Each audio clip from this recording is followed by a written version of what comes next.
Warren Buffett lleva décadas repitiendo algo que casi nadie aplica, que la diferencia entre el que pierde su patrimonio en una crisis y el que lo multiplica no es la inteligencia, no es el capital, no es la suerte, es una sola decisión, tomada antes de que llegue el caos. Y esa decisión tiene un número exacto, un número que hoy vamos a calcular juntos. Porque existe una cantidad matemática precisa que necesitas tener fuera del sistema bancario tradicional antes de que llegue mayo de 2026. No es opinión, no es teoría, es la misma aritmética que Buffett usa desde hace 70 años. Ahora bien, antes de seguir necesito ser directo contigo. Si llegaste aquí pensando que te voy a decir que saques todo tu dinero del banco y lo metas bajo el colchón, eso no va a pasar. Eso es un error de principiantes. Y este canal no es para principiantes. Lo que sí vas a tener al final de este video es algo mucho más valioso. Un número personalizado, calculado con tu situación real. Y 3 lugares específicos donde ese dinero debe vivir para protegerte incluso en el peor escenario posible. Ninguno de esos 3 lugares es lo que probablemente estás pensando ahora mismo. Pero primero necesito que hagas algo. Sé honesto contigo mismo en este momento. Si tu banco bloqueara su aplicación mañana por la mañana, si no pudieras acceder a ninguna de tus cuentas durante una semana entera, ¿cuánto tiempo podría funcionar tu casa sin tocar ese dinero? Escribe en los comentarios ahora mismo. ¿Una semana o un mes? No hay respuesta correcta, pero la respuesta honesta es el punto de partida de todo lo que viene. Lo que vas a entender hoy tiene que ver con algo que los bancos jamás te van a explicar voluntariamente. Y tiene que ver con por qué mayo de 2026 no es una fecha aleatoria. Es el punto donde 3 presiones económicas que ya están en movimiento convergen al mismo tiempo sobre un sistema que ya está tensionado al límite. Cuando eso ocurre, el tiempo para actuar con calma se acaba. Y la diferencia entre actuar desde la calma y actuar desde el pánico puede costar años de trabajo. En 2023, el Silicon Valley Bank desapareció en 48 horas. No por fraude, no por corrupción, por matemáticas. Las mismas matemáticas que en este momento están operando en silencio dentro de cientos de bancos pequeños y medianos que se ven exactamente igual de sólidos por fuera. Exactamente igual. Y eso es precisamente el problema. Porque lo que un edificio parece por fuera nunca te dice lo que está pasando en sus libros contables por dentro. Hay una pregunta que un experto financiero le hizo a un ahorrador disciplinado hace poco tiempo. Una sola pregunta. Y ese hombre, que llevaba 40 años ahorrando pacientemente en su banco de siempre, no supo qué responder. Esa pregunta te la digo en el siguiente bloque. Porque primero necesitas entender la trampa en la que está metido tu dinero hoy. Se ve completamente segura por fuera y eso es exactamente el problema. Piensa en el edificio de tu banco. Vidrios limpios, fachada sólida, guardias uniformados en la entrada, pantallas digitales mostrando números que suben y bajan con aparente normalidad. Una bandera corporativa que lleva décadas en el mismo lugar. Se ve sólido, se ve permanente, se ve como algo que no puede desaparecer. Y eso es exactamente lo que te han entrenado para ver. Porque lo que un edificio parece por fuera, nunca te dice lo que está pasando en sus libros contables por dentro. Nunca. Escúchame bien en esto, porque aquí es donde la mayoría de la gente pierde lo que tardó décadas en construir. Confunden solidez visual con solidez financiera. Son 2 cosas completamente distintas.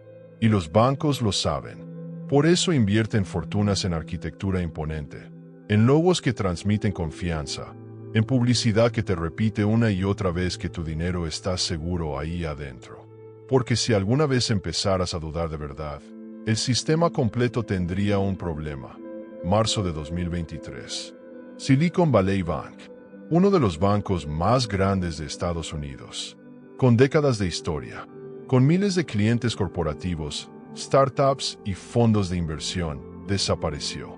No en semanas, no en días, en 48 horas. 189 mil millones de dólares en depósitos, en riesgo. En 2 días. Y lo que más necesitas entender de esa historia no es el tamaño del colapso, es la velocidad, porque en la era digital, cuando la confianza se rompe, no hay tiempo para reaccionar. No hay cola ordenada en la sucursal. Hay miles de personas intentando mover su dinero al mismo tiempo desde sus teléfonos, y el sistema simplemente no puede procesar ese pánico. ¿Y sabes cuál fue la razón técnica detrás de todo eso? No fue fraude. No fue corrupción. No fue un escándalo. Fueron las matemáticas. Ese banco, como muchos otros, invirtió el dinero de sus clientes cuando las tasas de interés estaban cerca de cero. Compraron bonos que en ese momento parecían seguros y razonables. Después, los bancos centrales subieron las tasas de interés al ritmo más agresivo en 40 años. Y de repente, esos bonos donde estaba guardado tu dinero ya no valían lo mismo que cuando los compraron. A eso los economistas le llaman pérdidas no realizadas. Y ese nombre es parte del problema, porque suena técnico, suena lejano, suena como algo que solo afecta a los expertos. Pero en realidad significa algo muy simple y muy concreto. El banco tiene menos dinero real del que aparece en el papel, y todavía no está obligado a reconocerlo públicamente. Son pérdidas reales, que no aparecen en el estado de cuenta que te mandan cada mes. Ahora escucha esto con atención. Silicon Valley Bank no fue un caso aislado. Fue el más visible, el que no pudo sostenerse hasta que nadie mirara. Pero en este momento, hay cientos de bancos pequeños y medianos cargando ese mismo problema en sus libros. Instituciones que invirtieron en el momento equivocado, al precio equivocado, y que hoy dependen de que nadie haga demasiadas preguntas al mismo tiempo. No es alarmismo. Es lo que muestran los reportes de los propios reguladores bancarios cuando los lees completos, y no solo el resumen que publican en sus comunicados de prensa. Pausa aquí un momento. ¿Cuántos años llevas con tu banco actual? Escribe ese número en los comentarios. Solo el número, sin texto adicional. No te estoy pidiendo que lo abandones. Te estoy pidiendo que lo mires con ojos distintos a partir de hoy. Porque el banco que paralizó al ahorrador en ese restaurante era exactamente el banco en el que él había confiado toda su vida. Y la pregunta que lo paralizó, la escuchas en el siguiente bloque. Hablemos de la fecha, porque sé lo que estás pensando. Mayo de 2026 suena específico. Suena como una predicción. Y tienes razón en ser escéptico, porque en Internet hay fechas apocalípticas cada 6 meses que nunca se cumplen. Pero esto es diferente. Mayo de 2026 no es una predicción de colapso total. Es una ventana de presión máxima. Es el punto donde 3 fuerzas que ya están en movimiento convergen al mismo tiempo. Y cuando 3 presiones de ese tamaño convergen sobre un sistema que ya está tensionado, el sistema no dobla, quiebra. Déjame mostrarte las 3. Presión número 1, la deuda global.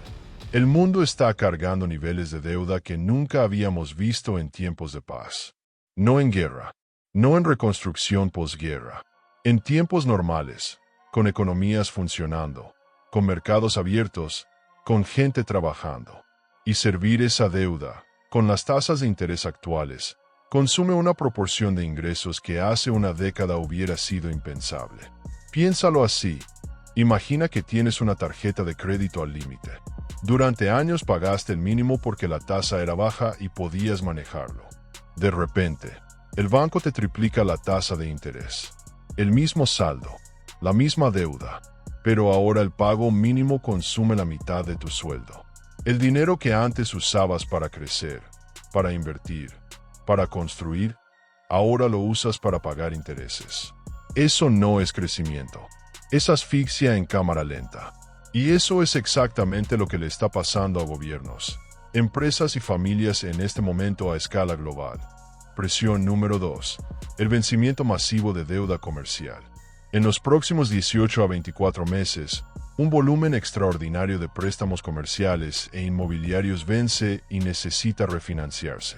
Préstamos que se firmaron hace 5, 6, 7 años, cuando las tasas estaban en el piso, cuando pedir dinero prestado era casi gratuito, cuando los números de esos negocios e inversiones tenían sentido con ese costo financiero.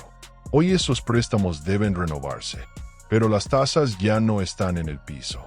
Están al doble, al triple, en algunos casos más, y hay propietarios de edificios comerciales, centros empresariales, desarrollos inmobiliarios medianos, que simplemente no pueden sostener ese nuevo costo. Los números no cierran. El negocio que era viable a una tasa del 2%, no sobrevive a una tasa del 7%. ¿Y quién tiene esos préstamos en sus libros? Los bancos pequeños y medianos. Los mismos que ya cargaban las pérdidas no realizadas que te expliqué en el bloque anterior. Es una presión sobre una presión. Escúchame bien en esto, porque aquí es donde la historia deja de ser abstracta y se vuelve personal. Presión número 3. Los bancos centrales ya no tienen el mismo margen de maniobra. En 2008, cuando el sistema colapsó, los bancos centrales tenían una palanca clara. Bajaron las tasas de interés a cero. Inyectaron liquidez masiva al sistema. Compraron tiempo, funcionó. No porque resolvieran el problema, sino porque lo pospusieron con dinero barato. Hoy esa palanca ya no está disponible de la misma manera. Las tasas ya están elevadas. Bajarlas agresivamente en medio de inflación tiene consecuencias enormes. Y los balances de los bancos centrales ya cargaron billones en activos durante la última crisis. El manual de emergencia del sistema financiero tiene menos herramientas esta vez. Eso no lo digo yo. Lo dicen los propios reportes internos del Fondo Monetario Internacional y del Banco de Pagos Internacionales cuando los lees sin el lenguaje diplomático que usan para no generar pánico. Y ahora viene la parte que más me importa que entiendas. En Latinoamérica ya sabemos cómo se ve esto. No como teoría, como memoria. El corralito en Argentina. Un día tenías tus ahorros. Al día siguiente el gobierno decidió que no podías retirarlos. Sin previo aviso. Sin negociación. El dinero estaba ahí en el papel, pero la práctica no existía. Los congelamientos en Venezuela. Las devaluaciones de un día para otro en México, en Brasil, en Ecuador. Familias que ahorraron durante décadas y vieron ese esfuerzo reducirse a la mitad en cuestión de semanas. No es historia antigua. Es la memoria viva de millones de personas en esta región. Y la diferencia hoy es que la falla ya no es solo de un país con problemas específicos de gestión. Es sistémica. Es global. Está conectada de una manera que hace 25 años era imposible. Cuando un banco grande en Europa tiene problemas serios, los mercados en América Latina lo sienten esa misma tarde. Así de conectado está todo, el problema no se resuelve. Solo se pospone y el reloj sigue corriendo. Quiero preguntarte algo antes de continuar. ¿Vienes de un país donde ya viviste una crisis bancaria, un congelamiento o una devaluación fuerte? Escribe el nombre de tu país en los comentarios. Solo el nombre. Porque la experiencia acumulada que hay en esta comunidad vale más que cualquier libro de economía. Y quiero que quienes todavía no han vivido eso en carne propia, vean que esto no es ficción. Es historia que muchos de nosotros ya vivimos, y que no queremos volver a vivir. Llegó el momento. Saca papel y lápiz ahora mismo. En serio. Si estás manejando, para esto. Si estás haciendo otra cosa, ciérrala. Porque lo que viene en los próximos minutos es el núcleo de todo lo que hemos construido juntos en este video. Es la información que el ahorrador del restaurante nunca tuvo, y que tú vas a tener hoy.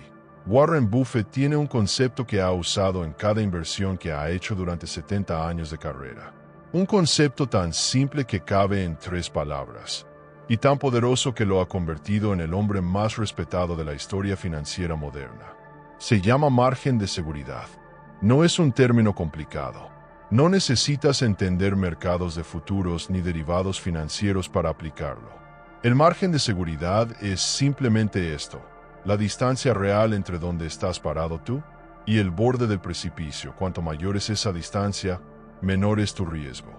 Cuanto menor es esa distancia, cualquier movimiento inesperado te puede sacar del borde. Buffett no invierte en empresas que necesitan que todo salga perfecto para sobrevivir. Invierte en empresas que pueden sobrevivir incluso cuando las cosas salen mal. Esa es la diferencia entre el inversor promedio y el inversor que construye riqueza generacional. Y aplicado a tus finanzas personales, el principio funciona exactamente igual. Ahora vamos al número, porque te prometí una cantidad exacta. Y un hombre de palabra cumple lo que promete. Toma el papel que tienes enfrente. Escribe cuánto dinero necesitas al mes para que tu casa funcione en lo más básico. No tu estilo de vida completo. No los gustos, los caprichos, las salidas. Solo lo esencial. Lo que no puede faltar bajo ninguna circunstancia. Comida, techo, medicina, transporte básico para trabajar. Solo eso. Tu número de supervivencia real. Tenlo en mente. Ahora multiplícalo por 3. Ese es tu margen de seguridad mínimo. El piso. Lo menos que deberías tener disponible fuera del sistema bancario tradicional antes de que llegue mayo de 2026. Ahora multiplícalo por 6. Ese es tu objetivo real. Tu escudo completo.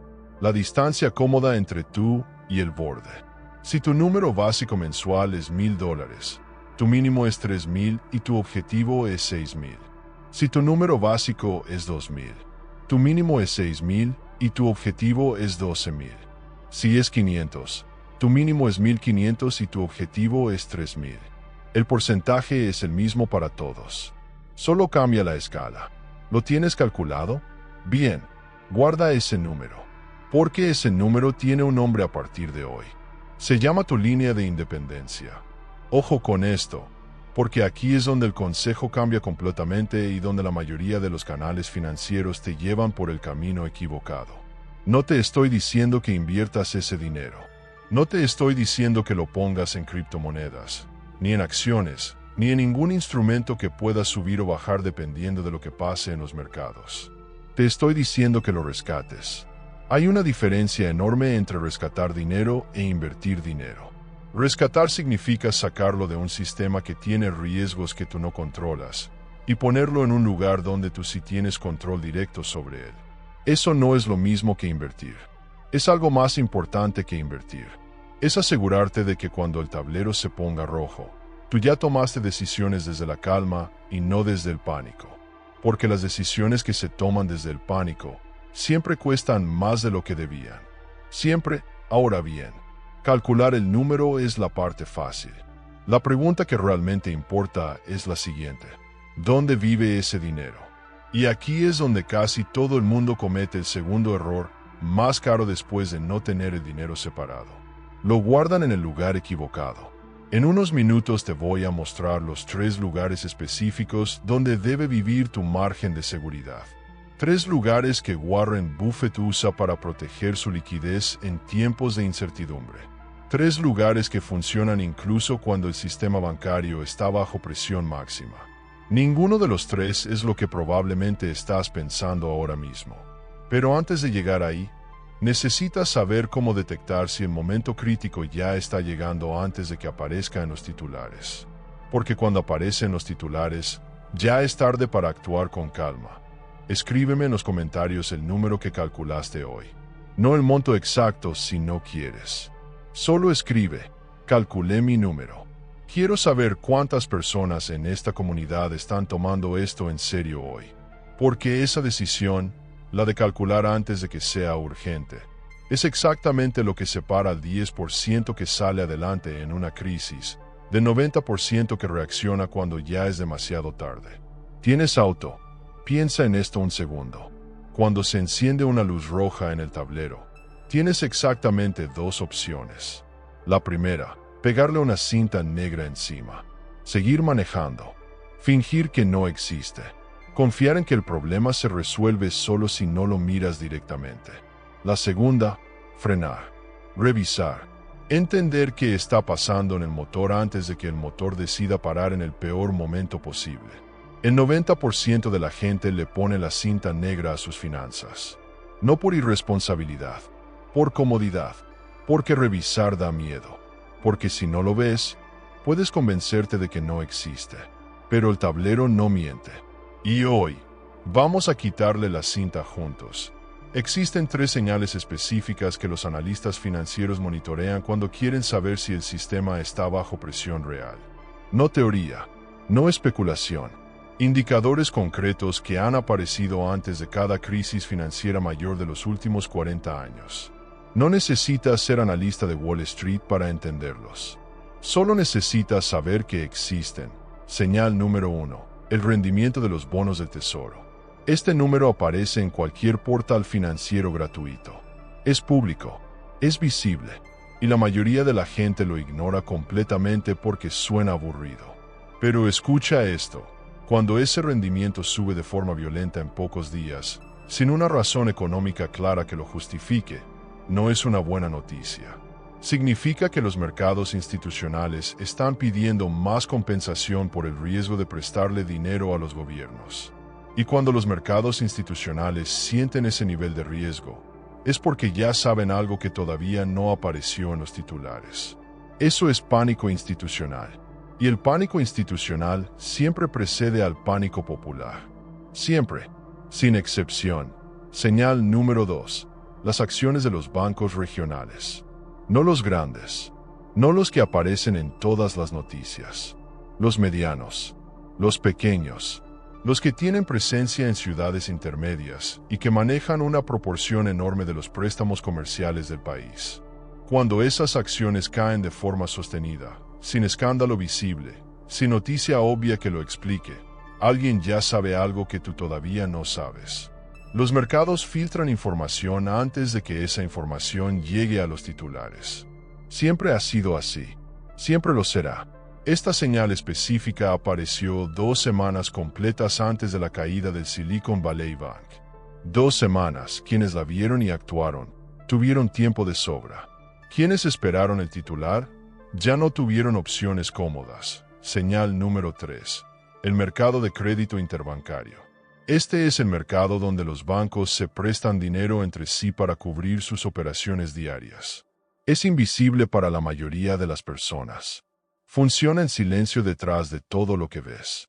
Pero cuando ese mercado se congela, cuando los bancos dejan de prestarse entre ellos porque ninguno confía en la solidez del otro, el sistema de pagos del mundo entero empieza a detenerse. Exactamente esto ocurrió en 2008. Semanas antes de que el colapso llegara a los noticieros de la noche, ese mercado ya estaba paralizado. Los que entendían esa señal ya habían actuado. Escúchame bien en esto.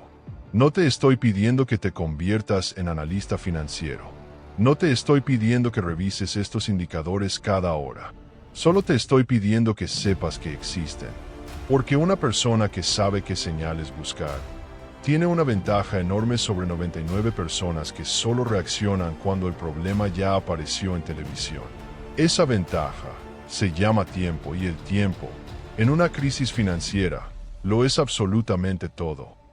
¿Cuál de las 3 señales te parece más urgente monitorear? Escribe en los comentarios 1, 2 o 3. Y si ya calculaste tu número en el bloque anterior y vas a tomar acción esta semana, escribe debajo. Calculando, quiero ver quién está construyendo ese 10% aquí adentro. El dinero no se evapora en una crisis. Eso es lo primero que necesitas entender antes de cerrar este video. El dinero no desaparece, no se evapora, no se destruye. Simplemente cambia de manos. Pasa de las personas que no se prepararon a las cuentas de las personas que sí tenían liquidez cuando todo el mundo estaba tomando decisiones desde el pánico. Siempre ha sido así. En cada crisis, en cada ciclo, sin excepción. En 2008, los que tenían efectivo disponible compraron bienes raíces a precios que hoy parecen imposibles. Compraron negocios viables a centavos por dólar. Compraron acciones de empresas sólidas cuando el mercado las regalaba por miedo. No porque fueran más inteligentes que el resto, sino porque ya habían tomado sus decisiones antes de que llegara el caos. Esa es la diferencia entre sufrir una crisis y convertirla en tu mejor punto de entrada. Ahora te cumplo la última promesa. Los 3 lugares donde debe vivir tu margen de seguridad. Primero, efectivo físico. Suficiente para cubrir un mes completo de gastos básicos. En tu casa, en un lugar seguro.